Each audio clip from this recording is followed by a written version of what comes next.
예, 안녕하세요. 사회디자인연구소 김대호 소장입니다. 2022년 대한민국의 길을 묻는다. 오늘은 교육편입니다. 오늘 모실 손님은 이인규, 현재 사단법인 한국교육연구소 소장이시죠. 예. 그리고 교육학 박사시고, 예. 그 다음에 교육기업 대표이기도 합니다. 교육계약 대표? 교육기업의 에듀블록 플랫폼이라는 회사를 에듀블록 플랫폼. 예. 그래서 이게 소장님, 박사님, 대표님 이 세 개를 갖다 불러야 되는데 소장님이라 부르면 되겠죠. 예. 방금 이 소개한 사단법인 한국교육연구소는 1987년에 창립이 됐지 않습니까? 예. 그리고 이게 사실은 전국 교직원 노동조합, 정교조의 산파나 마찬가지였습니다. 예. 그리고 거기서 이제 핵심적인 역할을 쭉 하셨고요. 그리고 또 정교조의 어떤 짙은 그늘을 보고 또 거기에 대해서 또 이렇게 선봉에 서서 이제 비판을 갖다가 하고 온몸으로 실천을 갖다 하셨지 않습니까? 예. 참여도 하고. 예. 아니 근데 간략하게 보면요. 1959년 전남 보성 출생이고 그다음에 광주 1고에 그때 이제 시험을 갖다 쳐가지고 이제 들어갔지 않습니까? 지금도 아마 광주 가면 아마 저 광주 1고가 나름대로 먹어준다 그러던데. 그 다음에 이제 서울 사범대학 졸업하시고 교사 생활 20년 했고요. 예. 그 과정에서 바로 이제 사단법인 한국교육연구소를 했고, 아니요, 그 이전에 만들어졌고요. 예, 그렇습니다. 그 이전에 이제 했었고요. 그 다음에 이제 정교조 했고, 정교조에서는 참교육실천위원회 위원장 하셨지 않습니까? 예. 그러면서 이제 이 학교 붕괴라고 하는 어떤 단어를 아마 제일 처음 썼을 거예요. 네. 그러면서 이제 정교조 비판을 했지 않습니까? 예. 정규 비판보다도 이제 네.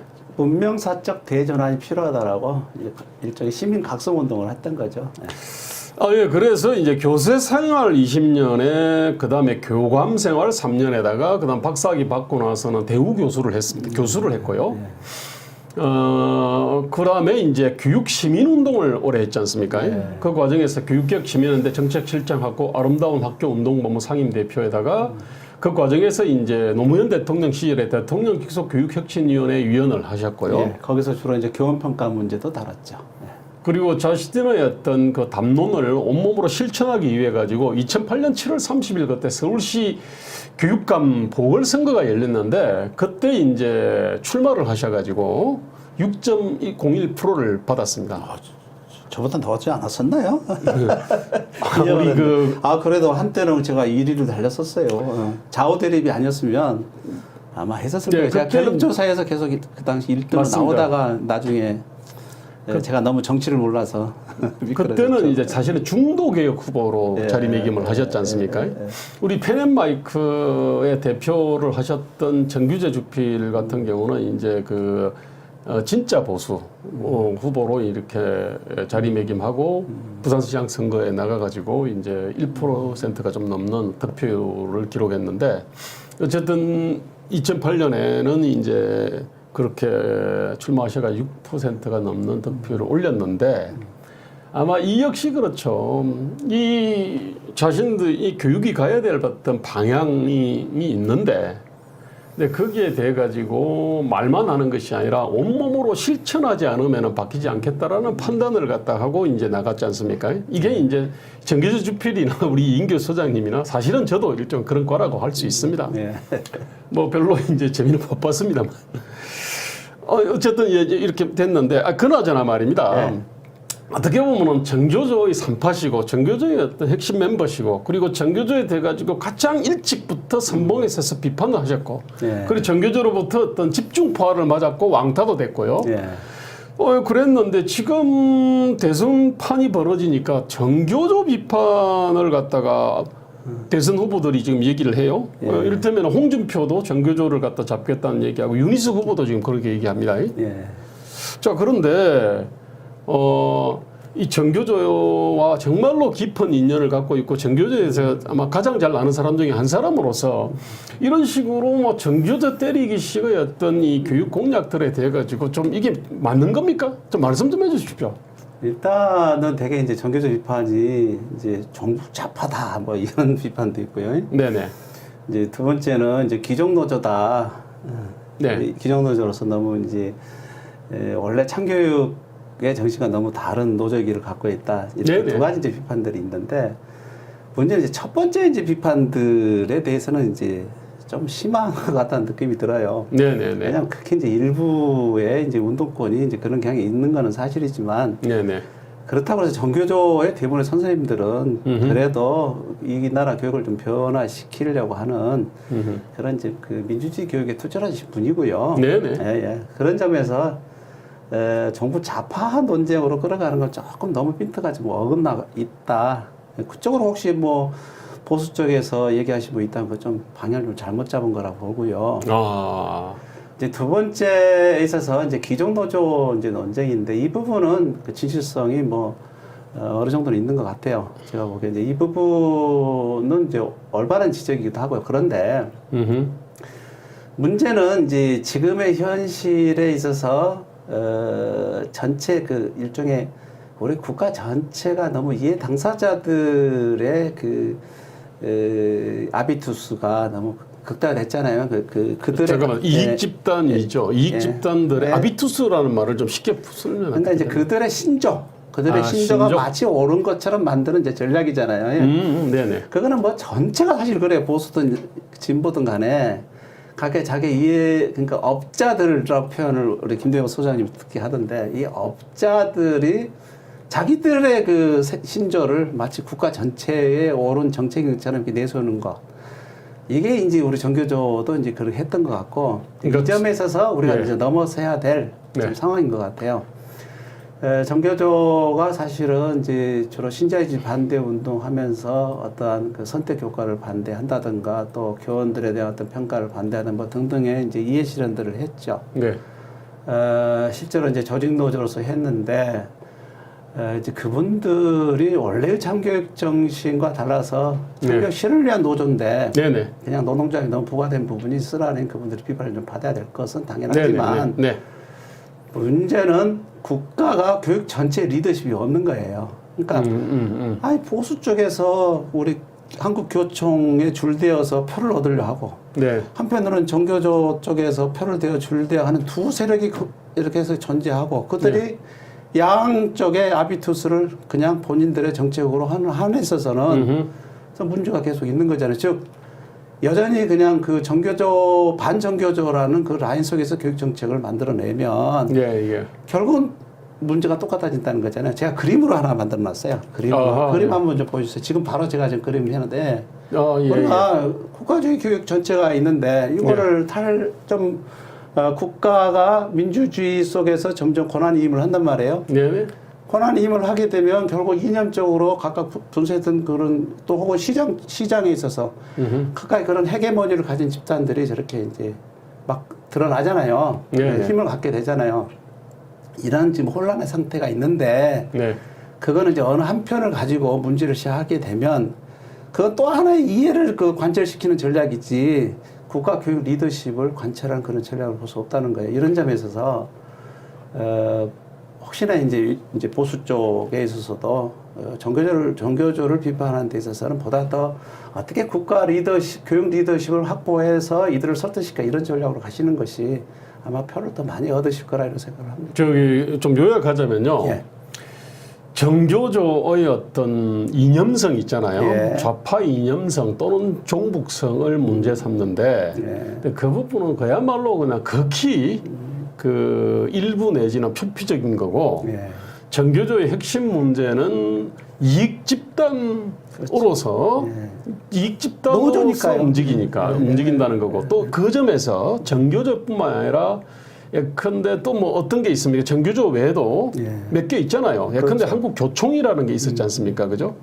그다음 뭐 이른바 이제 그 보수 우파 교사 단체들 그런 어떤 당연히 어떤 좌파 이념성은 없으나 이익 집단으로서의 어떤 속성이 있잖아요. 그거는 그대로 공유하고 있다는 거 아닙니까? 그죠?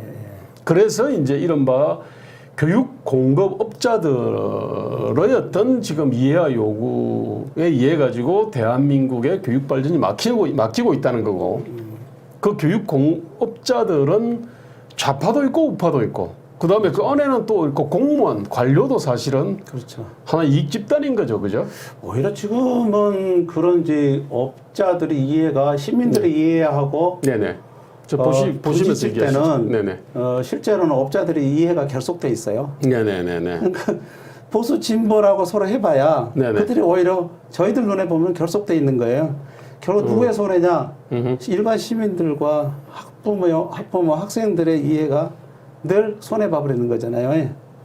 이런 점을 좀 유념해서 실제로 이제 시민들의 이해 또 우리 학생들의 이해 속에서 국가 교육이 어떻게 가야 될 건지 이렇게 좀 지정을 해주시는 것이 옳은 방향이다 이렇게 생각합니다. 알겠습니다. 이제 본론으로 들어가겠는데요. 네. 그러니까 결국은 좌우파 대립 전선은 좀 있긴 있습니다만 그보다 훨씬 주전선은 교육 공급자와 소비자 또는 이 공급자 안에는 이제 이익 집단들 있잖아요.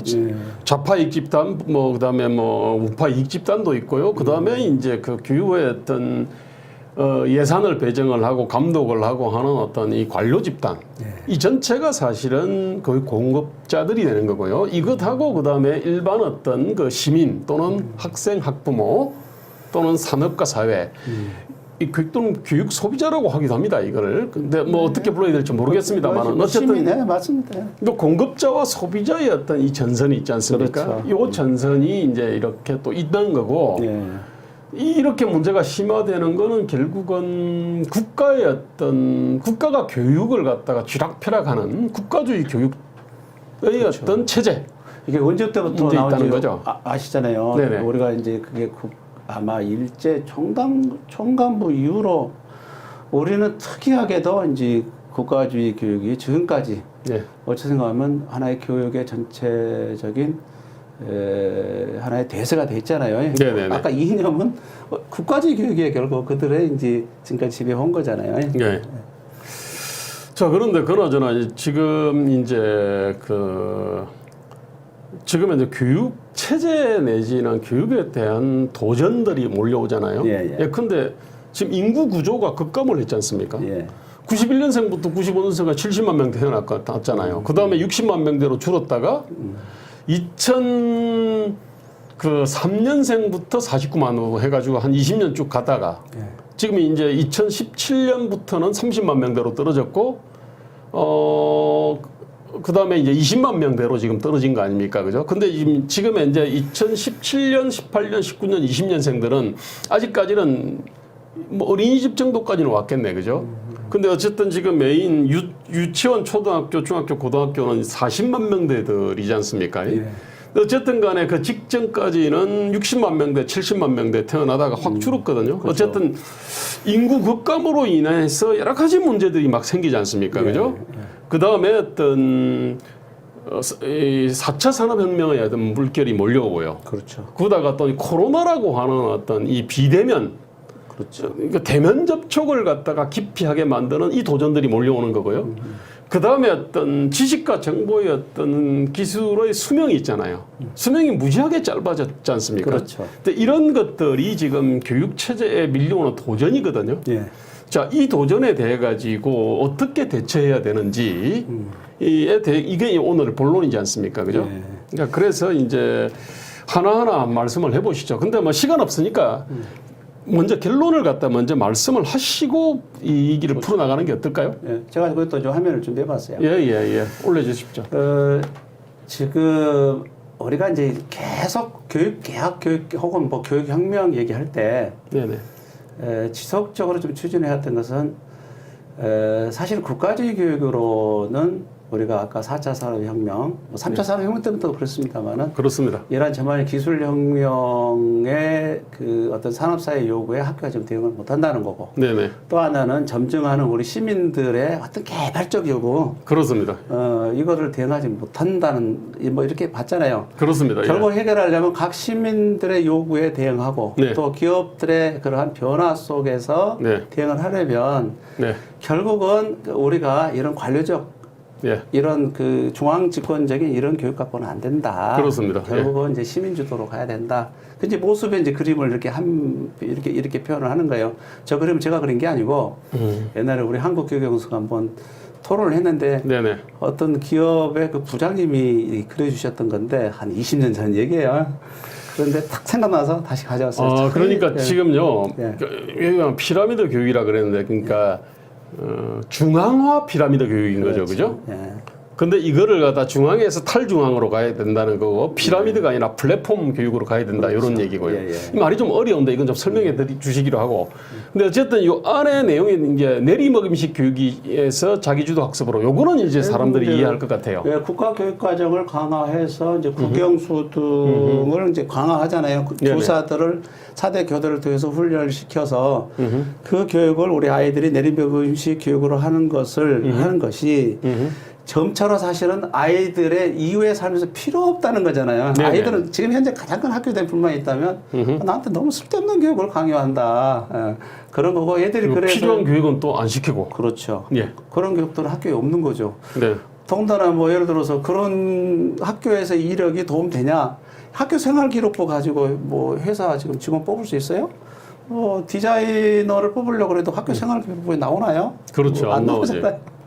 이런 점에서 실제에서 우리 실생활을 이용하고는 전혀 필요 없는 그런 교육들을 국가가 지금 해내고 있잖아요. 그런 교육 과정을 4대 교수가 만들어내고 있고요.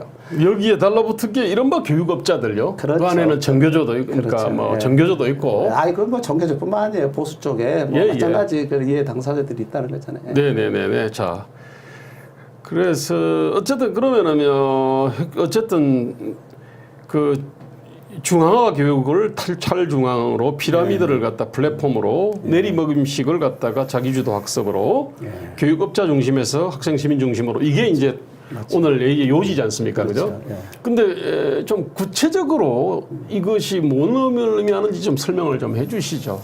제가 이것도 준비를 좀 했어요. 네. 밤새 준비를 했어요. 제가 뭐 일찍부터 준비한 건 아니고요. 네.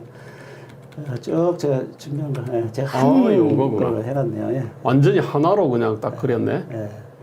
제가 지금 이거 평소에 생각한 건 거예요. 우선은 어쨌든 지금 우리가 플랫폼 교육, 특히 이제 플랫폼 교육에서 우리가 탈중앙화라 말을 좀 해야 될 것 같아요. 왜냐하면 플랫폼 교육도 꼭 중앙화돼 있을 수 있어요. 좀 탈중앙화 하자는 거고요. 네네네. 이런 이제 탈중앙화 하는 데 있어서 네. 우리가 기본적으로 왜 이렇게 해야 되냐. 네. 더 이상 좀 제발 좀 그 국가의 좀 우리 교육 문제가 우리 국가 특히 시민들에게 부담을 좀 더 이상 줘서는 안 되겠다. 네네네네. 그 얘기잖아요. 네.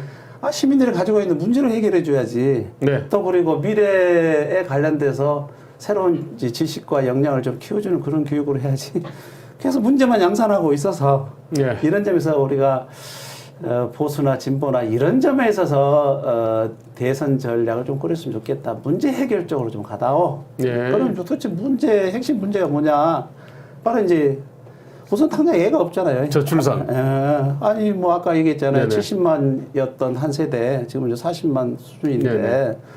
실제로 그 부분에 대해서 지금 해결을 해야 되는 단지 대응한다고 될 건 아니잖아요. 그렇습니다. 그래서 어떻게든 교육 비용을 그러니까 학령 인구에 대한 교육비 부담을 줄여야 될 거 아니겠습니까? 네네네. 그 다음에 지금 청년 실업 문제를 청년 해결해야 실업이요. 되잖아요. 실제로 우리 교원들이 퇴직해서 받는 연금보다 못하는 그런 그 청년들이 받아요. 이 문제 해결해야 되겠잖아요. 저도 한 월 300만 원을 이상을 대체로 받는데 지금 학생들, 지금 청년들은 2월 200만 원만 받아도 그것도 뭐 그냥 직장이라도 시원하게 있으면 얼마나 좋겠어요. 그 200만 원에서 세금 떼고 그다음에 막 건보료 떼고 그다음에 그거다가 이제 그 뭐 교통비 그렇죠. 자기 뭐 하고 뭐 교통비도 쓰고 예.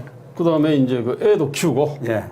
참 끔찍하네. 예. 그리고는 이제 우리 이제 4차 산업혁명 네. 특히 이제 팬데믹이 사실은 한편으로는 지금 4차 산업혁명을 오히려 앞당길 수 있는 예, 그럴 수 있습니다. 호재잖아요. 어찌 생각하면. 근데 지금요, 네. 지금 저출산 문제, 청년 실업 문제, 4차 산업혁명 선도 이제 이렇게 요약할 수 있는데 그러면은 지금 이제 인구 급감 문제 있지 않습니까? 그 다음에 그에 따라서 지금 재정이 있잖아요. 문제가 되잖아요. 지금 딱 보면은 뭐 청년 실업을 바꿔보면 저출산을 바꿔보면 또 노령화가 있거든요. 네. 노인 인구들이 엄청 늘어나잖아요. 그렇죠. 그럼 뭐 평생 교육 수요가 또 폭발적으로 늘어날 거고요. 그 기존의 어떤 학령 아동들에 대한 어떤 이 교육 그 예산 그거는 사실은 줄여야 마땅하거든요. 네. 뭐 일테면 이제 그런 문제들도 저 안에 다 숨겨져 있지 않습니까? 최근에 뭐 예산이 줄냐 안 줄냐 우리가 이제 예산이 감당할 수 있느냐 이제 문제인데 네네. 최근 제가 최근이랑 2015년부터 저 보면서 하시죠. 저기 화면으로 나가니까. 네네. 아, 얼굴 보면서요. 2019년까지 네네. 우리 지방재정교부금률을 좀 들여다봤더니 네네. 39조 즉 40조죠. 2015년에서 40조에서 2019년에 60조까지 늘었어요. 그리고 2021년 예산은요. 네. 제가 방금 봤는데 75조 됩니다. 늘었단 말이에요. 그리고 아마 그 전체 공무원 전체 그 중에서 전체 그 예산 중에서 네. 인건비가 차지하는 비중이 60에서 65%좀 나오던데요. 거예요. 왜냐하면 지방 이게 공공부문 종사자 수로 들어가야 돼요. 아하. 그러니까 그냥 직고용하는 공무원 말고요. 네네. 공무원 종사자 수로 가면 거의 제가 알기로는 뭐 어디서 내가 봤는데 85%까지가 어떤 그 논문을 본 적이 있어요. 예. 그러니까 당장에 이렇게 예산이 늘은다고 해서 중간 비용들이 엄청나게 많은 거예요. 예? 실제 아이들한테 들어가는 그런 혜택은 굉장히 적은 거예요. 이런 점에 있어서 전반적인 이제 우리 교육 전체의 대수술이 지금 차기 정부에 좀 필요하다는 거예요. 이러지 않으면 굉장히 이 비효율적 체제 속에서 세금만 낭비하는 그리고 아까 정말로 필요한 교육을 안 해주는 그런 게 좀 될 거라는 거잖아요. 잠깐만요. 참고로 네. 2020년에 이제 그 본예산이 있잖아요. 네. 그게 교육이 총지출이 77조 3,871억인데요. 교육 분야로 보면은 유아 및 초중등 교육 쪽에서 60조 4천억 원. 그다음에 고등교육에서 10조 8천억 원이 들어갔고요. 그다음에는 평생 그 안에 이제 고등교육과 평생 직업교육이 한 9천억 정도 되네. 너무 작아요. 원래 딱 보면은 예. 원래 평생 직업교육 분야가 어느 정도로 늘어야 되냐? 그 우리가 이제 저쪽에 유럽 네네네. 쪽에 맞추려면 지금보다 아마 100배 늘어야 될 걸요. 맞습니다. 그 정도로 지금 평생 직업교육이 좀 소홀히 되고 있고. 예. 대학 교육도 사실은 많이 소홀히 되고 있죠. 그러니까 유초등 교육이 필요 없다는 게 아니라 좀 효율성을 좀 키워서 네. 오히려 이제 성인 교육을 좀 활성화하고 이런 쪽으로 아마 대세 방향을 좀 세워주시는 것이 네. 차기 정부의 그 대권 주자로서의 옳은 방향으로 좀 생각을 합니다. 재정 문제가 나왔으니 하는 얘기입니다. 그렇죠. 사실은 이래 되면요. 평생교육 관련된 공약 있잖아요. 예. 근데 이런 걸 갖다 10배로 늘리겠다. 예. 또는 뭐 평생교육 관련해서 교육 쿠폰을 갖다가 근데 주겠다라든지 그렇죠. 할 수 있는 공약이 굉장히 많거든요. 그렇죠. 그런데 이런 것들은 하나도 없고 무슨 정교조 때려잡겠다는 식이고 그다음에 어제 최재형 후보가 이제 이렇게 했는데 최재형 후보는 어떤 교육 공약의 교과서 같은 교과서라고 하는 거는 뭐 뻔한 얘기나 또 식상한 얘기들이거든요. 아니 그래서 이거 좀 교육 관련해서 이 공약을 참 고민을 안 했다. 교육 전문가들이 캠프에 없나 이런 느낌이 들었는데 어쨌든 오늘 그냥 뭐 전 캠프를 대상으로 그냥 공개 과외 지도로 생각하시고 뭐 지도 좀 더 해주시죠. 뭐 어쨌든 아까 예산 구조가 그렇게 돼 있다는 거고요. 평생교육 예산이 이건 폭발적으로 늘어나야 될 부분이다. 그래야 이제 노동 효율성 그러니까 우리 노동자 역량이 이제 강화되는 거잖아요. 네네네. 결국 그 국가 총 잠재력이 강화되는 거예요. 그렇습니다. 특히 이제 전체 4차 산업혁명으로 이관하는 데 있어서 현재 산업 구조의 전면적 개편을 촉진시키는 거고요. 네. 이게 그냥 그 기업들을 변화시키는 막연히 그런 게 아니라 사람의 생각을 변화시켜야 되잖아요. 그렇습니다. 이런 점에 있어서 이제 평생교육에 대한 좀 전면적인 그 강화가 전제됐으면 좋겠다. 성인들도 교육받아야 된다는 거잖아요. 네. 자, 또 하나 더 띄워보시죠. 아까 저 그림 있잖아요. 네. 자, 여기서 이제 몇 가지를 좀 더 설명을 해 주셔야 될 것 같은데요. 저기에 일원화된 지방교육 거버넌스를 갖다가 확립한다는 거고 기초자치의회의 통합적 교육 의사결정하고 통합교육부시장으로서 교육장인데 그럼 저기 교육자치 문제 있잖아요. 교육감 선거는 어떻게 하는 겁니까? 그럼 저기서. 그러니까 지금 우리가 이제 교육자치에서 미국의 경우에 이제 절반은 이제 우리와 비슷하고요. 네네. 나머지 절반은 사실은 이제 교육부 시장 비슷한 거예요. 예, 일본은 거의 대부분 지금 교육부 시장. 아, 일본은? 그러니까 그래서 임명입니까? 러닝메이터입니까? 러닝메이터로 하기도 하고 이제 임명도 하고 그러는데 아하. 이제 우리 경우 원래 우리가 5.16 그 혁명 이전에는 네네.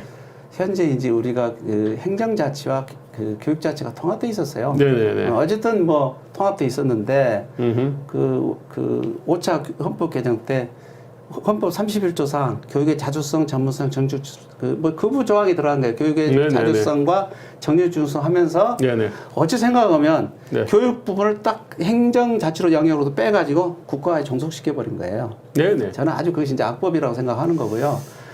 이제는 그 교육 부분에 있어서 다시 그 교육 부분을 행정의 일부로 편입을 시켰으면 좋겠다. 지금 현재 좀 그렇게 좀 해왔잖아요. 우리 그 광역의회에서는 지금 그렇게 해왔잖아요. 그렇죠. 이제는 그 기초의회부터도 교육 문제 사실은 그렇다면은 저건 대선 공약으로 교육자치와 행정자치 통합하겠다. 그러니까 교육감 선거를 없애겠다. 예. 러닝메이트 하겠다. 임명제 하겠다. 이게 근데 이런 얘기는 할 수 있거든요. 예. 근데 지금 그렇죠. 이제 그런 얘기들이 지금 전혀 지금 없는 거죠. 그죠? 그렇죠. 그래서 실제적으로 우리 교육이 지원 문제 해결을 하는데 기여할 수 있도록 해줘야 되잖아요. 네네네. 아유, 뭐, 거대한 우리 국가 교육 공무원이 지원 문제에 신경 쓰시겠어요. 지원 문제를 해결을 해줘야 되잖아요, 교육이. 근데 따로 평생교육과도 가보면요, 실제로는 한 조그만 그 칸막이 된 과예요. 네네. 실제로는 거기도 교육부 시장이 전체가 있어서 각 뭐 예를 들어서 도시재생과, 마을 네네. 무슨 과, 뭐 또 우리 그 산업경제과 이 각각의 영역의 교육 부분을 전부 다 통합하는 그 컨트롤 타워로서 교육 부분이 필요하잖아요. 네네. 이런 점에 있어서 이제 컨트롤 타워 우리 교육의 컨트롤 타워 역할을 좀 충분히 좀 해줬으면 좋겠다는 얘기예요. 예, 그리고 이제 직접적으로 또 책임도 져야 되는 거고요. 현재는 예. 교육 관련 책임을 누가 지는 거예요? 그 지역에서 일어나는 교육 문제 책임 누가 지는지 관련돼서 현재 그 관련해서 거기 시장이신지 네. 아니면은 거기 교육장이신지 불분명하다는 거잖아요. 예. 네네. 당연히 시장이 책임지셔야 하고 거기에 관련돼서 권한도 행사해야 되고 이런 쪽으로 이제 가자는 겁니다. 예, 그래서 예. 생활권 학교구 통합법인화가 있거든요. 초중고 통합학교에다 캠퍼스형 학교라고 돼 있는데 예. 그거는 뭘 뜻하는 겁니까? 그러니까 이제 이런 거잖아요. 지금 어떤 데 가보면요. 네. 되게 이제 뭐 3만 명 이하인 지방 네. 지자체가 있잖아요. 네네. 거기 가면 학생 수가 몇 명이나 될 것 같아요? 3만 지문 수가 3만 명이면 정말로 그 5천 명도 안 돼요. 그렇겠죠. 옛날 우리 다닐 때라면 학교 하나밖에 안 됩니다. 옛날 뭐 예. 3,000명, 1,000명 되는 학교들이 뭐 50명도 안 되고 막 그럼요. 그냥 100명도 안 되고 막 그렇죠. 그런 학교들이 찢어져 가지고 교장 또 심지어는 교관까지 있잖아요. 그렇지, 교장, 이렇게 교관, 비효율적으로 운영해서는 안 된다. 더군다나 그렇지. 학교가 작으면 교육이 잘 될 것 같지만 그만큼의 설비나 뭐 이것들이 다 부족해지잖아요. 네네네. 이런 점에 있어서 이 미국의 학교 구제도를 조금 좀 도입할 필요가 있지 않느냐. 대교장이 있고. 아, 대교장. 예, 예. 이제 이렇게 통합해 가자는 거고. 그 다음에 이제 그 고등학교 규모도 많이 있어야 무슨 선택하잖아요. 우리 학점제로. 예. 네. 선택할 수 있어야 될 거 아니겠어요. 예. 이런 점에 있어서 학교들이 뭐 예를 들어서 뭐 일반고하고 특성화고하고 뭐 특목고하고 이게 서로 이렇게 역할 분담을 함께 할 수 있는 그런 캠퍼스형 학교로 전환을 하자는 거잖아요. 예. 야, 이거는 전교조도 싫어하고 교총도 싫어하고 뭐 좌우 그러니까. 관료들도 싫어하겠는데. 아니, 그러니까 이제 물론 이해 당사자들을 우리가 고려는 해야 되겠지만 네네네. 우리 시민들이 필요하다면 해내는 국가의 역량. 예. 참 이게 우리가 대선이 존재하는 거 아니겠어요? 네네네. 그걸 좀 해내는 우리 또 시민들이 좀 각성하셔서 보수 진보로 나눠가지고 우리 보수 편이냐 진보 편이냐 이렇게 제발 좀 생각하지 마시고 예, 예. 미래 우리 교육을 정말 설계할 수 있는 그러한 대선 주자인지 좀 확인해 보자는 거잖아요. 네. 알겠습니다. 그러니까 여기서 통합학교 통합교구의 대교장제를 하고 이거는 뭐 기초의회에서 선출하면 어떠냐 이런 거고 그다음에 캠퍼스형 학교에다가 스쿨버스나 이걸 뭐 어쨌든 학교 자원을 갖다 공동으로 이용하자. 그렇죠. 뭐 학교끼리 그냥 이렇게 그냥 간막에 세워가지고 뭐 이렇게 할 것이 아니라 좋습니다. 그 다음에 그 문제 있네요. 기초학력 책임제 강화인데 사실은 지금 기초학력이 전반적으로 지금 미달되는 사람이 많이 늘어나고 있다고 돼 있거든요. 그러니까 교실 학급당 학생 수는 줄어들고 예산은 지금 어떻게 보면 1인당 예산은 계속 늘어나고 있는데 기초학력 미달자들은 좀 더 많고 이 굉장한 모순인데 어쨌든 요 문제를 지금 제기를 하신 겁니다. 이게. 그러니까 지금 사람들이 지금 혼동을 해요. 네. 그러니까 역량 중심으로 가야 되는 거에 대해서 찬성. 네. 그리고 기초학력도 강화하는 거 찬성. 네. 그 두 가지를 함께 지금 필요하다는 것을 모르는 거예요. 역량 중심으로 가면 마치 뭐 다 해결될 것처럼 하는 것도 문제고. 이런 뭐 수월성 교육이라고 하는 겁니까? 그렇게 표현하죠. 수월성 교육보다도 어쨌든 역량 중심이라. 우리가 읽기 능력, 그 다음에 말하기 능력, 또 네네. 영어 뭐 능력, 또 수리 능력, 네. 뭐 우리 또 디지털 네. 리터러시까지. 네네네. 우리가 이제 네네. 그 시민적 삶을 살아가는 데 기초 소양 교육은 어쨌든 국가가 학교가 책임을 져줘야 되잖아요. 네. 이 외의 것은 더 이상 그 무슨 시험을 통해서 뭐 이것을 어떤 목표로 하는 것은 불필요하고 그것을 목표가 성취나 불필요하다는 거예요. 기초만 확실하고 나머지는 역량 중심으로 전면 재전환하라는 거잖아요. 역량 평가제가 실시되고 그것이 학교 그 역량으로 받아들여져야 되고 그것이 차후 진급 특히 우리 대학 그 이슈에서 그것이 평가돼야 되잖아요. 예, 이런 점에 있어서 뭐 수능 이것도 좀 이제는 그것도 이제 폐기할 때가 됐지 않냐. 아니면은 적어도 그 기본 국가 자격 그냥 대학 입시를 보는 자격 시험화 정도로 하고 좀 했으면 좋겠다. 그래서 이제 저는 늘 주장한 게 뭐 저기 대학교가 네네. 그렇게 뭐 그냥 뭐죠 돋보기 들여다 보듯이 해가지고 줄 세워가지고 그렇게 뽑냐. 대충 좀 뽑아서 잘 키워야지. 아니 서울대가 좋은 애를 뽑는 게 서울대가 아니라 잘 키우는 게 서울대야 되잖아요. 예. 예. 이런 점에서 지금 전면적인 생각을 좀 바꾸라는 거잖아요. 그 대신, 네네. 예, 그 대신 그 어떤 칸막이 잘해서 우리 지역별 안배 또 계층별 안배를 좀 하라는 거잖아요. 그 방향이 그거네. 그러니까 지금 이제 수시 정시 관련해서요. 수시 쪽에서 하도 뭐 이러저러한 부정 비리 추문이 많이 생기니까. 예. 아마 홍준표 의원이 그랬나 모르겠는데 어쨌든 수시 없애고 몽땅 정시로 간다. 뭐 이런 얘기를 한단 말입니다. 그 다음에 일반 어떤 현 정부도 그랬죠. 현 정부도. 네네. 현 정부도 사실은 그랬잖아요. 정시 비율을 늘렸다 이건데 그런데 지금 이제 말씀하시는 거는 아예 지역 계층 뭐 이러저런 어떤 할당제를 해가지고 그야말로 그냥 대충 이렇게 뽑자 구획을 해서. 그리고 나서 대충 뽑아 잘 가르치자 이런 얘기지 않습니까? 그죠? 지금은 뭐냐면은 그냥 뽑을 때 전형이 복잡하니까 부정 비리 추문이 많이 생기니까 아주 단순하게 가자. 그죠? 여기 그런 얘기인데 지금 이제 이 방향은 좀 달라요. 근데 사실 선진적인 그 방향은 맞죠. 예. 그러니까 이제 교육 형평성을 뭐 제고하자는 거고요. 그다음에 사격을 일으키지 제발 좀 말자는 거고요. 그다음에 기업들이 원하는 그런 인재들을 제대로 그 대학에서 선발할 수 있도록 미리 선발하는 거잖아요. 이렇게 좀 해주자는 얘기예요. 근데 사실은 지금 말씀하시는 거는 한번 근데 뭐 약간 서울대라든지 이런 데는 하기 어렵다면은 다른 어떤 공립대에서 시험적으로 한번 해볼 수도 있는 것 같은데 그러면은 아마 대선 후보들이라고 한다 그러면 한번 이거는 시험 삼아서 한번 해보겠다. 지금 뭐 하버드가 그렇게 지금 그러니까 지금 선진국 미국 대학들이 그렇게 많이 하지 않습니까? 그럼요. 그래서 공부 잘한다 그래가지고 되는 게 아니거든요. 그럼요. 할당 딱딱딱딱 해가지고 그 안에 구획 안에 딱 들어가면은 거기서 뭐 이리저리 뭐 뽑는 거니까. 그러니까 이제 원래 이제 우리가 전체적으로 이렇게 어떤 기준을 하나의 기준으로서 위에 올라가는 아이들을 뽑겠다 이게 아니라 각각의 주어진 여건 속에서 잘하는 아이를 뽑으면 되는 거예요. 왜냐하면 그 아이는 또 다른 여건에서 잘할 거거든요. 이렇게 생각하면 되잖아요. 자, 그런 점에서 이준석 대표가 하버드를 들어갔는데 예. 아마 성적 순으로 됐다 그러면 못 들어갔을 겁니다. 그것도 나름대로 어떤 할당을 한 거로 알고 있는데요. 예. 어떻게 보면은 그 능력주의라는 것들은 또 그런 것들이 어떤 능력주의에 대한 보정이거든요. 그리고 그 보정하는 것이 오히려 공정하다. 성적 순으로 뽑는 것이 아니라 사실은 그렇게 볼 수 있지 않습니까? 사회 전체적으로 그렇게 하는 게 국가 아까 문제를 일으키는 교육은 적어도 안 되잖아요. 네네. 예. 저는 예컨대 국어 공무원 시험 같은 경우도요. 더 나아가서 아니 그것도 사실은 지역 계층 할당을 딱딱 해가지고요. 지금은 공무원 시험을 갖다가 3년, 5년, 10년 공부하려고 그러면은 어쨌든 간에 집에 그 재력이 있어야 될 거 아닙니까? 재력 없는 사람들은 공무원 시험도 못 보잖아요.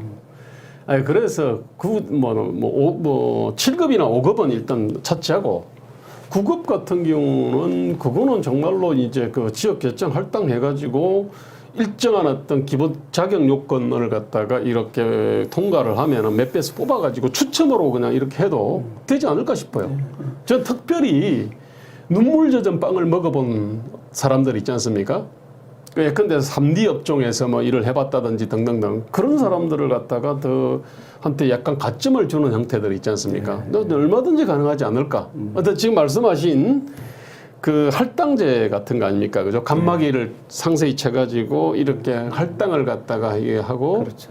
뭐 필요하면 추첨이나 그 안에서 어떤 선발을 하는 정원에서 지금도 기획균형 선발제가 약간 있어요. 네네. 그걸 정원외로 하지 말고 정원 내에서 해버리라는 얘기예요. 네네. 네. 뭐 필요하면 50% 정도 확대하라. 자, 이제 그렇게 되면은 지금 말씀하신 이제 대학 수학 능력 시험의 자격 고사화나 학부벌 면접 선발 강화나 간마기형 선발제 이런 것들이 예. 일단은 논리적으로 딱 이게 성립하는 것 같아요. 예. 자, 그 다음에 저기 요 사교육에서 마을교육으로 하면서 특이한 얘기를 하셨는데 요 말씀 좀 해주시죠. 이게 띄워보십시오. 저 밑에 그러니까 이제 우리가 사람들의 학교 교육, 그러니까 공교육과 사교육을 이분법적으로 보는 거예요. 예. 네네. 중간지대가 있는 거예요. 네네. 왜 이제 중간지대가 뭐냐면 역시 이제 우리가 국가교육 그러면 쌀로 하면 무슨 비라 그러죠? 그 일반 그 정부미라 그럽니다. 정부미는 맛이 없잖아요. 네네네네.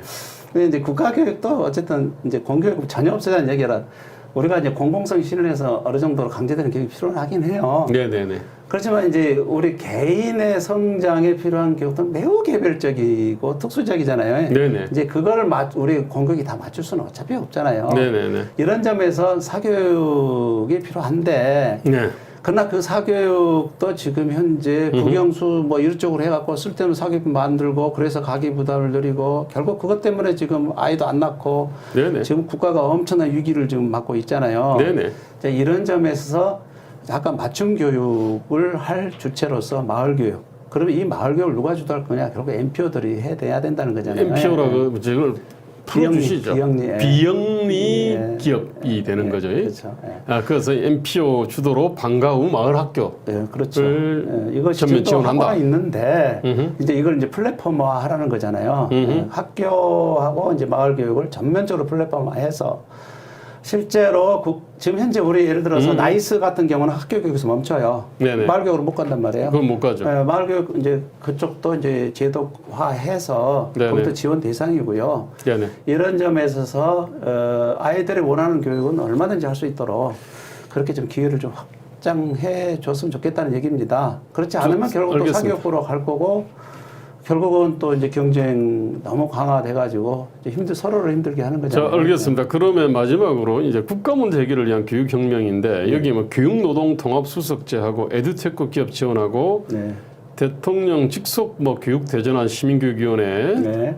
그다음에 뭐 이 내용은 이제 보통 여러 뭐 홍준표 의원 같은 경우도 이제 무슨 요 비슷한 얘기는 해요. 그래요. 그런데 여기에 보면은 외국 인재 인바운드 유학 지원이라는 얘기가 있고요. 그 가정 및 지역 사회에서 역량 강화 위한 기초교육 뭐 전면 실시 이런 내용이 있는데 이건 조금 이해 안 되는데 무슨 말입니까? 마지막 한 대가 뭔 얘기냐면요. 네. 지금 우리가 이제 출산율이 낮으니까 네네. 출산이 낮은 상당한 원인 중에 하나가 아까 가계 부담 문제도 있지만 네. 이제 각각이 다들 이제 삶의 자주성들이 확대되다 보니까 부딪히잖아요. 네네네. 이제 이혼율이 높잖아요. 네네네. 또 아이들이 그걸 두려워서 가정 꾸리기도 힘들어하고요. 네네네. 이런 점에 있어서 우리 교육에서 어찌 생각하면 새로운 영역으로 돌아갈 것이 이제 젊은 부부들을 위한 이제 교육이 있잖아요. 네네. 이것들 학교에서부터 좀 해내는 뭐 이런 걸 좀 강화한 거예요. 아, 그렇네요. 아니면 평생교육에서 굉장히 강화돼야 되고요. 이래야 이제 좀 사람들이 서로 두려워하지 않잖아요. 좀 두려움 없이 좀 서로가 결합을 좀 했으면 좋겠다. 이런 얘기를 한 거고. 알겠습니다. 예. 지금 이게 좀 상당히 복잡한데 예. 요 그림을 하나 띄워주시죠. 탈중앙 플랫폼 교육정책 과제 있잖아요. 예. 그 앞에 이걸로요? 예, 그 앞에 있을 거예요. 예. 아 그거. 아, 이래요. 그거 띄워주시죠. 예, 이거 아까 뭐 이거 비슷한 건데요. 아니요, 이거는 딱 그 앞에 굉장히 많은데 그 좀 핵심적인 게 이제 아까 생활권 중심 학교구 법이나 설명을 했잖아요. 네. 캠퍼스형 학교 얘기됐고. 그다음에 시군구 교육 일원화되는 거버넌스 확립을 갖다 한다는 거고, 뭐 국가교육공무원의 개방공무원은 뭐 저기 옛날 이 소방하고는 반대죠, 그죠? 소방은 지방공무원화 돼 있는데 국가공무원화 되는데 이게 사실 뭐 큰 거는 아닙니다. 근데 기분은 별로 나쁠 겁니다, 저것도. 그 대충 선발하는 입시제도, 대충 선발해서 잘 가르치자는 얘기. 그다음에 MPO 중심의 방과후 마을 교육 지원. 학교 마을 학습 돌봄 플랫폼 활성화를 위한 창업 지원 이거 뭐 이제 그다음에 학점제 초중고 전면화 및 기초 학력 강화 인바운드 유학 지원 뭐 이건 했는데 저 교대 4대 폐지 및 교원 전문 대학원은 아까 말씀 안 하셨는데 저것만 대해서 잠깐 설명해 주시죠. 우선 저게 우리가 1995년인가 6년인가 김영삼 대통령 때 네네네. 우리 교육개혁위원회가 있었어요. 아 있었죠. 예. 그 531 교육개혁. 그 박세일 수석이 아마 주도했을 겁니다. 예. 531 교육개혁은 언제까지 사실은 지속적으로 추진됐냐면 저 바로 보시면서 하시죠. 예. 이게 허리를 딱 피는 게 좋습니다. 예. 이게 언제까지 추진됐냐면 네. 노무현 대통령 그다음에 박근혜 정부까지 추진됐던 아니잖아요. 네네네. 현 정부에서 사실상 지금 이제 바뀐 거예요. 네네네. 531 교육개혁 이 중에서 제일 안 된 꼭 했었어야 됐는데 안 된 부분이 지금 저로서는 이제 속에서 이제 상처로 남아 있는 게 이제 바로 이 부분이에요. 교대 4대 폐지하고 교원 전문 대학원 대학교로 갔어야 되는데 지금 그런 건데 그러면 이것이 왜 필요했냐? 국영수사과 이거 갖고는 안 된다는 거잖아요. 뭐 대학에서 모든 그 이수한 자들이 대학원에서 2년간 교직감을 이수하면 다 표직감을 주자는 거잖아요. 예를 들어서 블록체인 2년간 공부했으면 교사자면 블록체인 교사가 되는 거예요. 예.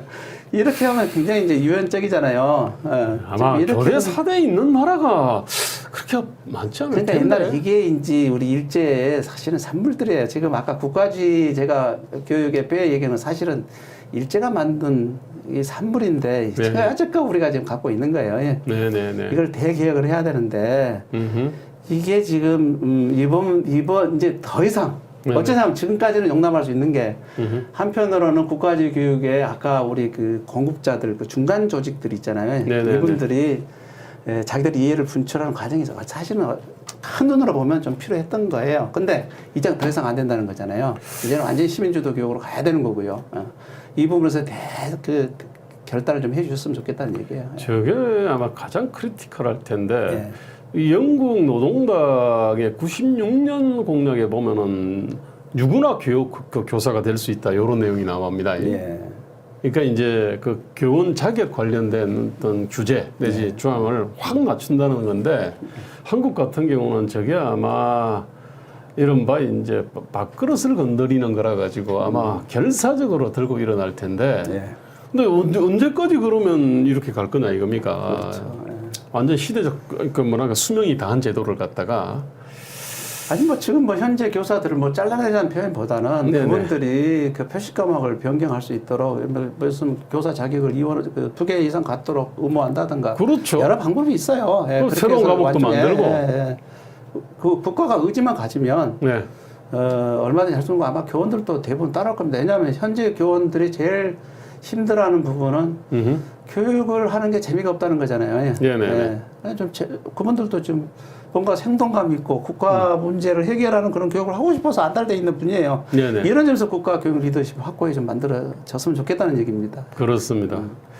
자, 이제 들어봤는데, 자, 이제 그 기존의 대선 후보들이 밝힌 교육 관련된 내용이 있지 않습니까? 예, 예.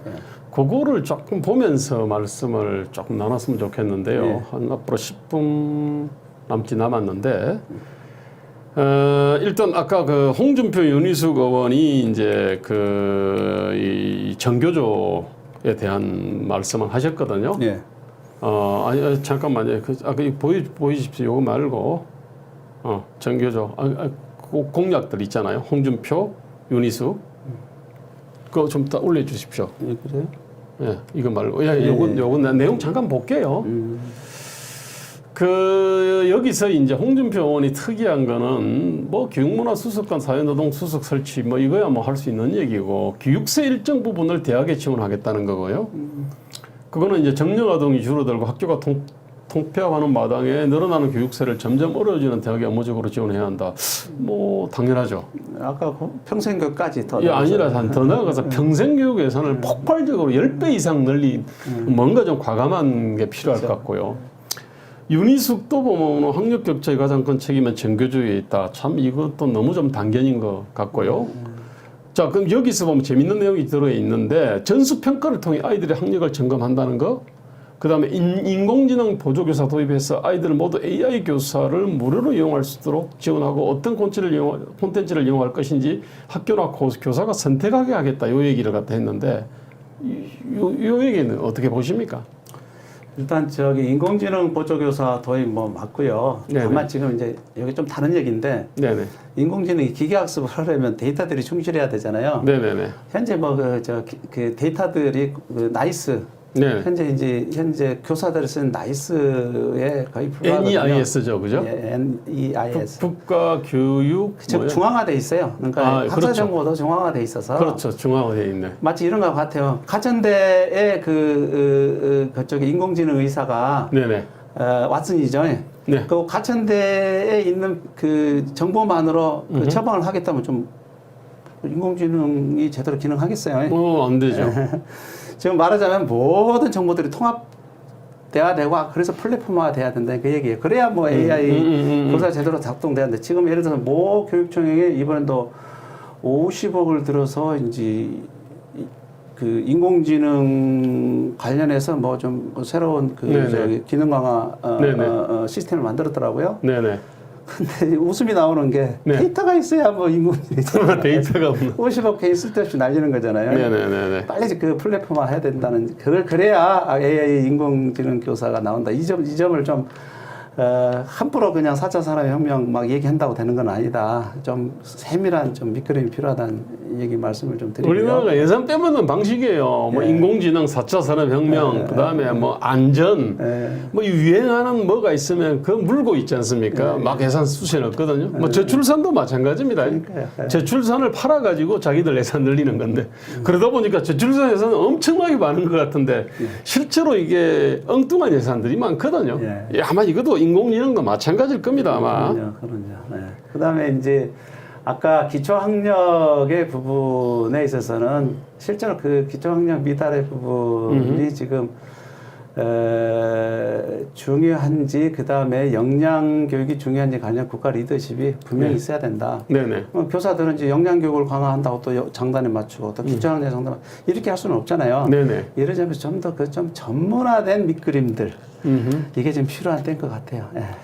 우리 최재형 후보가 어저께 보니까 교육 관련된 얘기를 상대적으로 길게 했어요. 윤석열은 얘기 안 했거든요. 그런데 최재형은 보니까 교육 관련된 얘기를 했는데 공교육 정상화하겠다는 얘기하고 누구나 원하는 학교에서 원하는 교육받게 하겠다. 이건 뭐 교과서 항상 하는 얘기이지 않습니까? 맞춤형 교육 얘기니까. 근데 저거는 서로 모순된 얘기예요. 어르신 공교육을 정상화하는 것과 원하는 교육을 모두 받게 하는 건 사실은 충돌이네. 실제로는 이게 모순된 얘기로 두 말 하신 거예요. 사실 그렇습니다. 오히려 지금은 공교육의 정상화와 더불어서 사교육을 아까 마을 교육. 그렇죠. 공동체 교육. 시민 그다음에 이제 말 충돌은 생기네. 그다음에 하향 평준화로 기회를 억누르는 것이 아니라 실력 향상의 뚜껑을 열어놓겠다. 저건 뭔 말입니까? 뭐 이제 이런 뜻이겠죠. 현재 같이 이제 이번에 우리가 이제 자사고 등록고들을 지금 일반고로 흡수하는 경향들이 늘잖아요. 네네네. 이제 이런 부분이 과연 옳은지에 관련돼서 지금 일단 그 유럽의 경우에 그 엘리트 교육이 대부분 인정되고 있어요. 예. 그렇습니다. 예. 그러니까 왜냐하면 EU 노동시장에 있어서 결국은 그 영재들을 강화시켜야 된다는 그런 절박감은 다 있는 것 같고요. 심지어는 그쪽에서 진보 정당이 지배하는 그러한 지자체 내에서도 엘리트 교육을 강화해요. 이런 점에 있어서 우리가 최근에 와서 그냥 그 일반고는 모두 흡수하겠다 이 생각은 조금 좀 적어두시고 어쨌든 특수한 아이들을 위한 특수한 교육들은 해내야 된다. 그 부분은 아마 최재형 후보께서 아마 특목고, 뭐 자사고, 뭐 등등을 갖다 네. 폐지하는 경향에 대해 가지고는 아마 이제 난 그건 안 하겠다. 아마 이런 말씀을 저 안에 기존에 이제 특혜를 준 부분은 문제가 있어요. 네네. 그러니까 자사고, 특목고 뭐 이 부분에 특혜를 준 거예요. 네네네. 그러니까 일반고보다 특혜를 주는 것은 없앤 건 잘한 거예요. 그렇다고 없애버리는 건 못한 거라는 거죠. 예를 들어서 미리 선발하도록 하는 특권을 주는 건 잘못한 거잖아요. 그러니까 아하. 세밀한 접근이 좀 필요한 거지. 맞습니다. 모르는 지식 가지고 그냥 칼자를 들이대는 거는 더 이상 해서는 안 된다. 특히 이념으로 판단해갖고 막 칼자를 들이대는 그거는 더 이상 해서는 안 되겠다. 근데 그건 어떻게 보십니까? 예. 근데 그 발도르프 교육이라든지 예. 몬테소리라든지 예. 이게 선진국에서 많이 이제 채택을 하는데 사실 돈은 많이 들지 않습니까? 예. 근데 어쨌든 굉장히 만족도가 높아요. 예.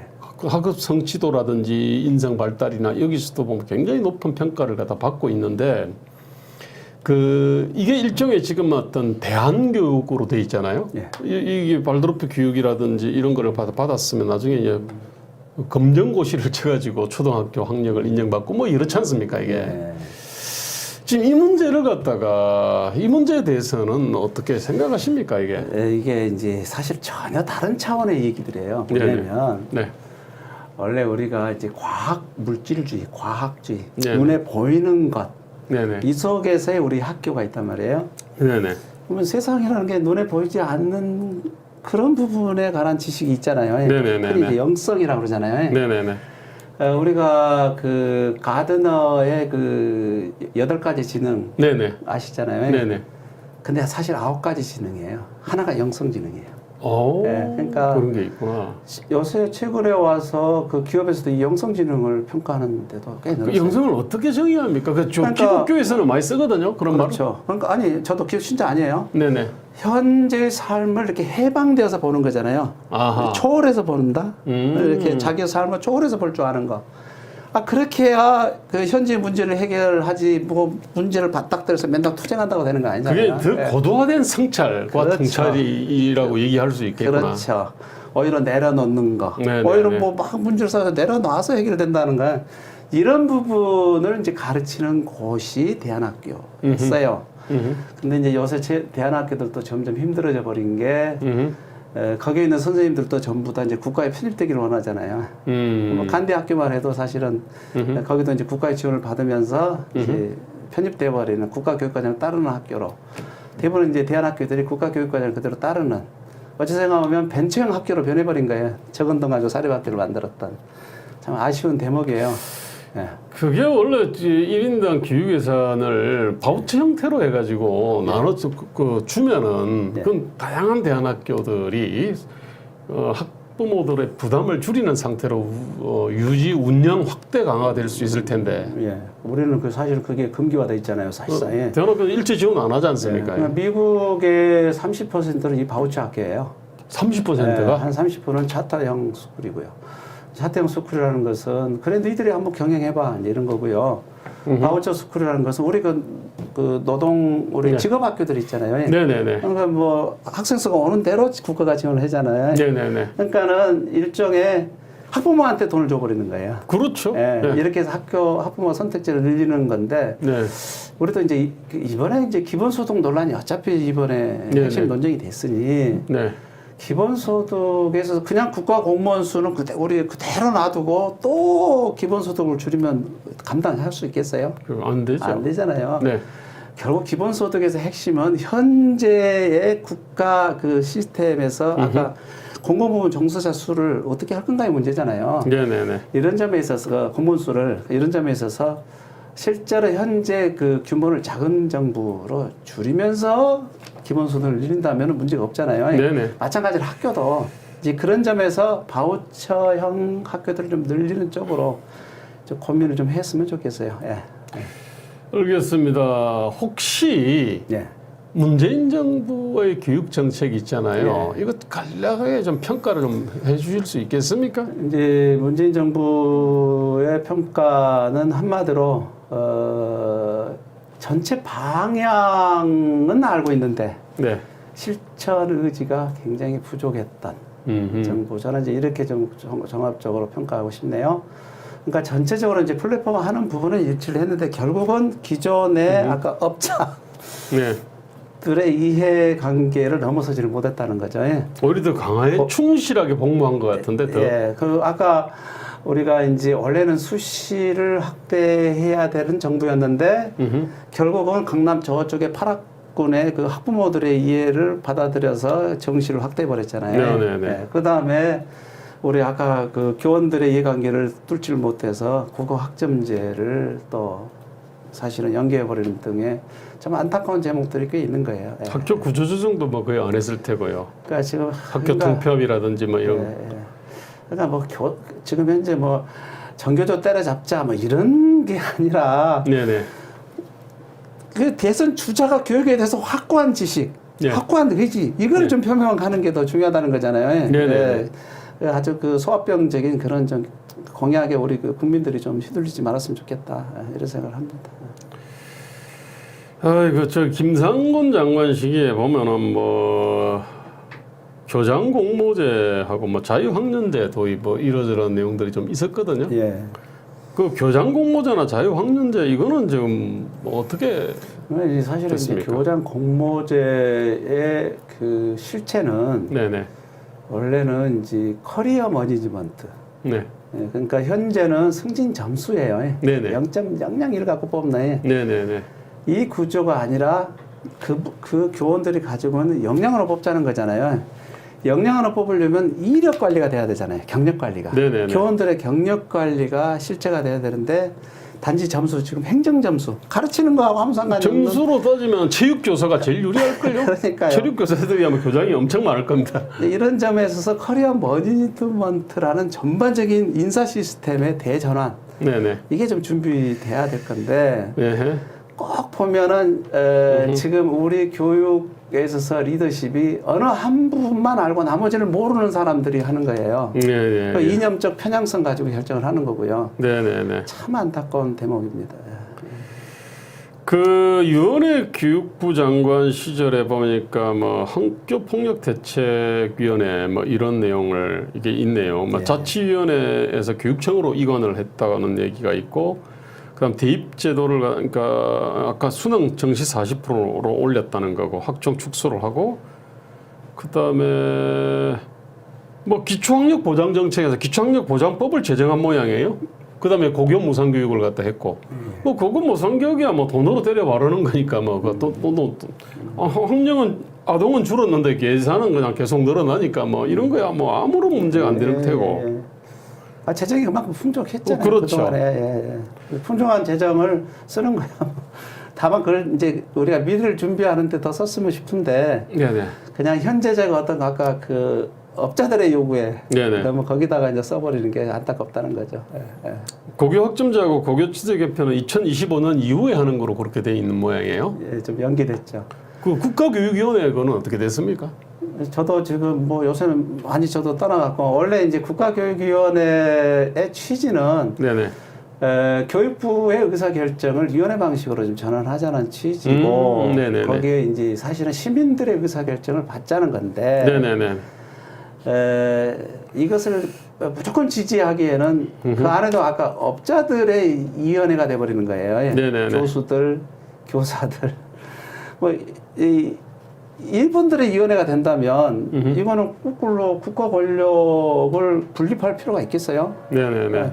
결국은 이제 시민 11수 프레머시 시민 우위의 어떠한 교육 그 결정 구조 속에서 국가교육위원회는 의미가 있지만 네. 그렇지 못하고 그냥 이해 당사자들의 대타협 시스템 예. 이건 좀 곤란하다. 저는 그 입장입니다. 알겠습니다. 이 마지막 요 그림 하나만 띄워주세요. 예. 마지막입니다. 이게. 예. 네. 아니요, 앞으로 가십시오. 아, 그겁니다. 이것만 하나 마지막으로 띄워주십시오. 아, 이게 사실은 2008년에 그때 참여연대 너티넘 홀에서 이제 이른바 이제 그 당시 참여연대 기준으로 보면은 범진보였거든요. 진보 혁신파, 예. 저건 진보 정통파 주경보. 그래가지고 그때 이제 이인규 그 당시 그 후보님께서 이제 정교조를 교육계 양대 기득권 세력이다라고 얘기했고, 나는 학부모와 일반 시민을 중심으로 한 중도교육 노선을 취해하며 일해봤고, 주 후보는 주로 교훈단체, 저게 이제 민교육과 정교조죠, 그죠? 뭐 이제 이렇게 했지 않습니까? 그러면서 이제 한국교총으로 대변되는 수구보수 세력과 진정한 진보인지 의심되는 정교조로 이루어지는 교육위원회가 책임을 나누어 일하는 형태로 되어 있다. 이렇게 비판하셨거든요. 이게 13년 전입니다, 이게. 여전히 지금 유효한 비판이지 않습니까? 그죠? 그래서 가감막 도전을 해서 실패하고 상처도 엄청 받았지 않습니까? 그죠? 근데 어쨌든 간에 교육개혁을 위해 가지고 어쨌든 온몸으로 이렇게 싸워온 지난 거의 40년이죠, 사실은. 거의.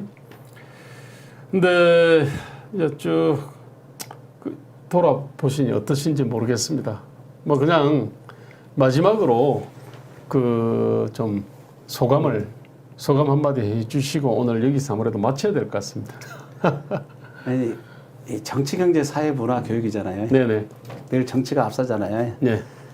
예, 정치적 소양은 부족한 어떤 교육 전문가에 있지 않나 싶어요. 네네네. 좀 영악했으면. 네. 그래서 제가 좀 영악했으면 얼마나 좋았을까 싶기도 하고요. 늘 그 점을 조금 저도 생각을 해요. 그렇다고 해서 지금 그러면 이 시점에서도 제가 그렇게 정치적으로 영악할까? 네. 그러고 싶진 않아요. 차라리 그래도 미래도 제 말이 살아남는 웅변이었으면 좋겠다. 네네. 현재 아마 지금 제가 좀 밑에 우리 요 댓글이잖아요. 댓글을 좀 보거든요. 네네네. 댓글을 쭉 보는데 여전히 이제 그 시각으로 이제 오늘을 좀 청취하는 분들이 있더라고요. 네네네. 우리 시민들께서 이념으로 좀 판단하죠. 그 이념의 굴레 속에서 그 판단력을 잃어버리는 거잖아요. 네네네. 이념은 사실 아무짝에도 쓸모가 없습니다, 현재. 네네네. 또 그리고 이제 어떤 특이한 어떤 이해 집단으로부터 나오는 그러한 생각들은 좀 비판적 사고 네네. 하시고 우리 자녀들을 교육은 현 세대 이해관계를 관철하는 게 아니에요. 네. 다음 세대의 이해관계를 위해서 미리부터 우리가 지금 준비하는 그러한 일종의 행정이잖아요. 네. 이런 점에 있어서 좀 깨인 시민들, 뭐 깨인 시민이니까 또 특정 같네요. 어쨌든 비판적 사고, 네. 늘 그 자기 성찰, 또 다른 사람들의 말을 좀 다시 대습에 과연 옳은지, 좀 이러한 우리 좀 그 품격 있고 더 역량이 큰 우리 시민들이 좀 이번에 대선을 좀 지켜보고 투표했으면 좋겠다 생각합니다. 자, 이게 사실은 여기 우리 페넷마이크 독자님들은 좌우 보수 진보의 어떤 이념의 어떤 프레임으로 이렇게 세상을 갖다 보는데 익숙하십니다. 사실은 교육도 그렇게 이제 보고 그래서 이제 좌파 교육 뭐 이렇게 철폐 또는 척결 뭐 여기에 대해 가지고 대단히 어떤 환호하는 사람들은 많은데. 지금 이인규 지금 소장님의 지로는 그 이념의 프레임으로 보면은 정말로 중요한 게 잘 안 보인다. 저는 뭐 무가치한 거는 아닌데 정말 더 중요한 거, 아주 핵심적인 걸 못 본다 이런 얘기고요. 그렇죠. 지금 이인규 소장님의 어떤 지금 뭐 견해로 본다면 아까 이제 국가주의 교육을 시민주도 교육으로 바꿔야 된다는 거. 국가주의에는 국가주의 좌파, 국가주의 우파가 그렇죠. 있다고 할 수 있는 거 아닙니까, 그죠? 그 핵심은 굳이 이념이 문제라 그러면은 기존의 어떤 좌파 이념, 우파 이념 이게 문제가 아니고요. 기본적으로 국가주의 이념이 문제다. 그리고 국가주의에 대한 어떤 엔티테제가 이게 사실은 자유주의하고 그 다음에 저기 그 공동체주의, 시민사회 중심주의 아닙니까, 그죠? 네. 그래서 오늘 이인규 소장님의 어떤 핵심 지론은 어쨌든 낡은 이념의 프레임이 아니라 현실을 갖다가 제대로 직시하는 이념의 프레임으로 보는 것은 필요하다. 네. 그리고 그 이념은 국가주의냐, 자유주의 앤드 시민사회 중심주의냐, 이렇게 보면 될 것 같습니다. 그러니까 이제 결국 그러니까 우리 국가의 우리 국민들의 총 잠재를 누가 키울 건지, 네네. 그래서 실제로 우리 국가의 부를 누가 증진할 건지, 네네. 이 부분을 바라보면 되잖아요. 네네. 또 문제가 없이 누구나 다 행복했으면 되는 거잖아요. 네네. 이것이 이 속에서 실사구시의 정신, 네. 누가 실제로 그러한 적절한 지식과 방향성을 갖고 있는지 이걸 바라보시면 되는 겁니다. 네. 자, 알겠습니다. 오늘 2022년 대한민국의 길을 묻는다. 오늘 제 3회고요. 3회는 교육, 이인규 선생님을 모시고 교육에 대해서 이렇게 쭉 다뤄봤습니다. 교육은 정말로 엄청나게 어떤 거대한 코끼리죠. 사실은 교육 문제가. 그래서 뭐 짧은 시간에 어쨌든 그 좀 코끼리 전반을 살펴보려고 노력은 했는데 참 쉽지는 않네요. 네, 뭐 다음에 또 뭐 저는 뭐 기회가 있을 거라 생각하고 오늘은 그 여기서 마쳐야겠습니다. 저도 오늘 아쉽습니다. 초청에 정말 감사드립니다. 네. 예, 오늘 여기서 끝내겠습니다. 예. 네.